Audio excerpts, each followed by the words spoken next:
നമസ്കാരം. മധ്യാഹ്ന വാർത്തകൾ വായിക്കുന്നത് മായ. 2 ദിവസമായി എറണാകുളത്തും പരിസര പ്രദേശങ്ങളിലും തുടരുന്ന കാലവർഷം ഇന്ന് വീണ്ടും ശക്തി പ്രാപിച്ചു. ശക്തമായ കാറ്റിലും മഴയിലും പെട്ട് കുമാരി ചേച്ചിയുടെ വീട്ടിലെ തേക്ക് മരം കടപുഴുകി വീണു. വീടിന്റെ മേൽക്കൂര ചെറുതായി തകർന്നതല്ലാതെ മറ്റു അപകടങ്ങളൊന്നും റിപ്പോർട്ട് ചെയ്യപ്പെട്ടിട്ടില്ല. ഏകദേശം 70 വർഷത്തോളം പഴക്കമുള്ള തേക്ക് മരമാണ് മറിഞ്ഞു വീണതെന്നാണ് ഉടമസ്ഥർ പറയുന്നത്.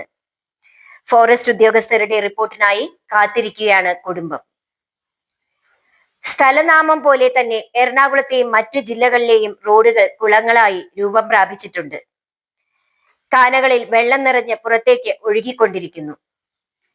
കാനയിൽ വീണാൽ പിന്നെ കായലിലെ പൊങ്ങൂ എന്നുള്ളതിനാൽ നീന്തൽ വശമുള്ളവർ മാത്രമേ ഈ ദിവസങ്ങളിൽ പുറത്തിറങ്ങാവൂ എന്നാണ് അധികൃതരുടെ മുന്നറിയിപ്പ്. മഴക്കാലത്ത് വിശപ്പ് കൂടുമെന്ന് പണ്ടേ പറഞ്ഞു കേട്ടിട്ടുള്ളതാണ്. അതുകൊണ്ടാണോ എന്നറിയില്ല, വിശപ്പ് എന്നെയും പിടികൂടിയിരിക്കുന്നു.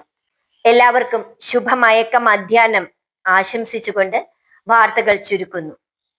മറ്റൊരു വാർത്തയുമായി സന്ധ്യാവേളയിൽ വന്നു ചേരുന്നതാണ്.